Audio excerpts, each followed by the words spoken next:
Salut à tous, c'est les aventures de Juju. Aujourd'hui, je vais vous parler de mon voyage en Slovénie, Croatie, Monténégro. Ça en fait beaucoup. Bon allez, on y va.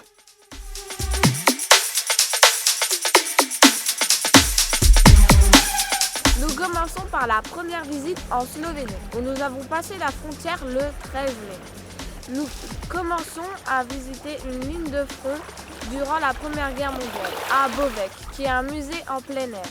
Nous avons pu plonger dans l'histoire des soldats austro-hongrois qui tenaient une position du front des combats contre les Italiens. Nous avons pu voir des bunkers, des souterrains, des tranchées. Durant un instant, nous avons pu vivre leur histoire.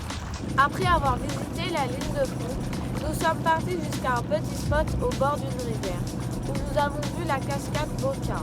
C'est une chute d'eau dans la partie ouest de la Slovénie. La cascade mesure 106 mètres de haut et 18 mètres de large. C'est la plus grande cascade de la Slovénie. Nous sommes montés jusqu'au point de vue le plus haut car nous n'avons pas pu aller au pied de la cascade. Le lendemain matin, nous sommes partis en direction de Idria pour que nous visitions la deuxième des plus grandes mines de mercure au monde, par le tunnel d'Antony. À travers ce monde souterrain, nous avons traversé des tunnels enrichis de précieux minerais, le cinnabarite et de gouttes scintillantes de mercure natif. Nous commençons notre descente par le passage de la chapelle pour plonger dans les galeries souterraines où a été exploité le minerai.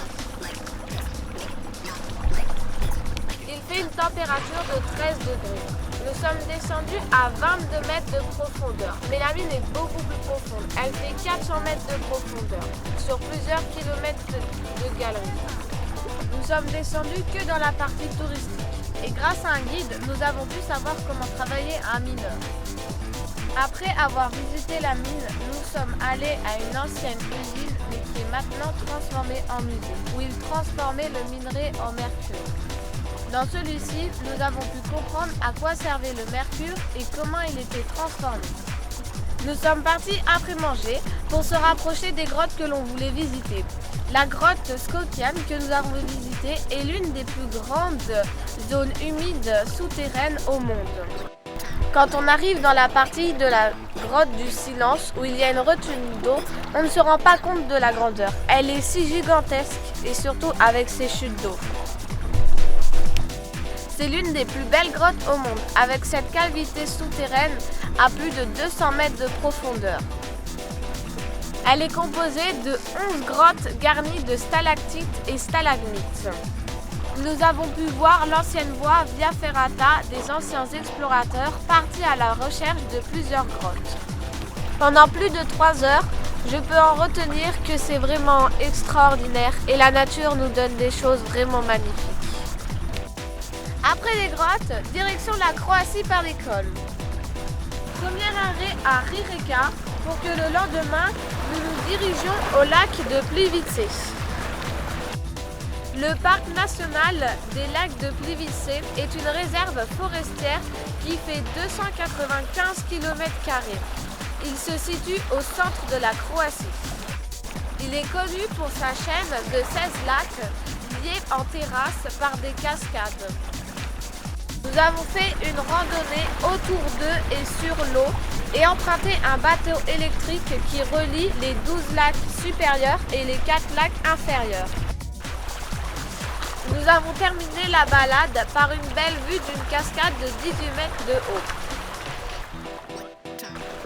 C'était tellement joli car l'eau est tellement belle, elle est bleu turquoise et transparente. En plus, avec la végétation, ça donne un charme au lac.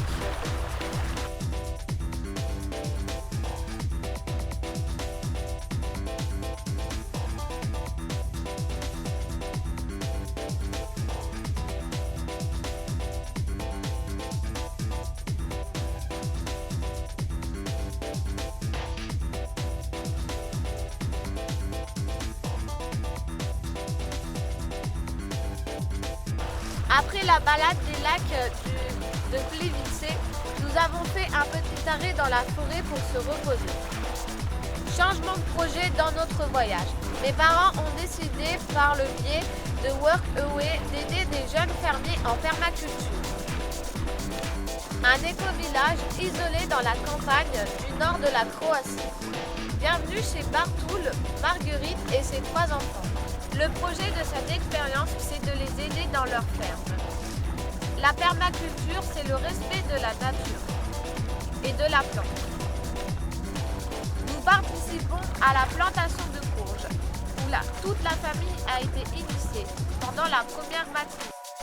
L'après-midi, nous avons joué avec leurs enfants pendant que papa préparait à manger pour tout le monde. Le deuxième jour, mes parents ont planté du maïs à la main. Pendant ce temps, moi et ma sœur avons joué avec leurs enfants. L'après-midi, visite de l'éco-village, ancien village soviétique marqué par les différentes guerres.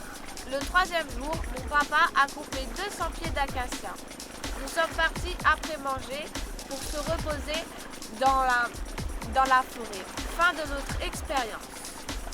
Belle expérience avec le contact des cloîtres. Nous avons bien été accueillis. Merci infiniment à Marguerite et Bartul pour leur ferme.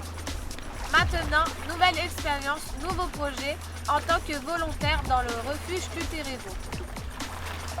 Cuterevo est un refuge pour les ours qui ont été maltraités, abandonnés ou dont leurs parents ont été tués dans un accident de voiture. Cuterevo a au total 9 ours. Le plus vieux a 49 ans et la plus jeune a 5 ans. La plupart du temps, il y a 90% de Français, alors que nous ne sommes même pas en France. À notre arrivée, on nous a dit de laisser libre cours à notre créativité. Chacun est libre de faire ce qu'il se sent faire. Mes parents ont commencé à faire du débroussaillage et moi et ma sœur avons repeint des anciennes pancartes. Au cours des 4 jours où nous sommes restés, nous avons vu plusieurs familles de Français comme nous sur la route pour quelques mois. Chacun a mis main à la pâte pour aider le refuge à redonner vie et nous, avec les enfants, nous avons réaménagé un coin détente. Ce court séjour est passé tellement vite, j'aimerais y retourner. Surtout, j'ai adoré bricoler et donner à manger aux ours. Après cette pause en montagne, nous nous sommes dirigés le long des côtes pour aller en direction de Zadar où nous sommes restés 2 jours pour profiter de la plage. Nous avons continué notre voyage en faisant une halte en face de l'île de Crapan où nous avons vu énormément d'oursins et une étoile de mer. Le lendemain, nous avons visité la ville de Trogir. Puis nous avons trouvé sur le bord de la route une petite crique. Notre périple s'est enchaîné au fil des côtes et des petites plages aux eaux cristallines de la mer Adriatique. Nous n'avons pas visité Dubrovnik, bien que la ville avait l'air d'être très jolie du haut de la route. Alors nous allons filer au Monténégro. Le passage de la frontière fut plutôt long. Nous avons pu acheter et déguster des cerises. Nous avons pris la route qui suit les bouches de Kotor, une baie formée de 4 golfes et entourée de hautes montagnes.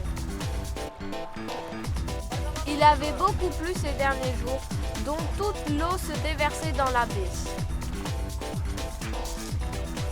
On a vu une énorme cascade et de l'eau qui ruisselait sur des parois rocheuses. Notre première visite fut la ville de Kotor, fondée à l'époque de la République romaine, entourée d'une muraille de défense créée au Moyen-Âge. Elle est classée PMH d'importants tremblements de terre en 1979. Ce jour-là, il y avait énormément de monde suite à un rassemblement de voitures de rallye.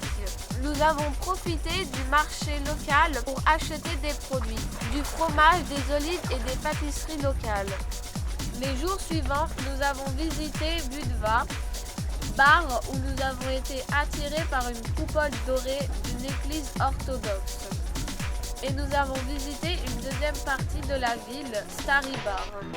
C'est le plus grand site archéologique d'origine médiévale du Monténégro. On y trouve différentes ruines de plusieurs édifices et le panorama est splendide. Notre voyage du Monténégro se termine par une plage au sud d'Ulcide où nous avons profité du sable fin et à faire des acrobaties. Petite conclusion de ces 3 pays. Ces 3 pays ont été vraiment différents. Passer de la forêt verdoyante de la Slovénie à des petites criques en galets de la Croatie, les longues visites de monuments ont été réduites, mais nous avons quand même plus profité de la plage et du soleil. Bon j'espère que cette vidéo vous aura plu. N'hésitez pas à vous abonner et mettre un petit pouce bleu, ça fait plaisir. Je suis actuellement en Albanie. On se retrouve dans une prochaine vidéo pour la suite. Allez, bisous.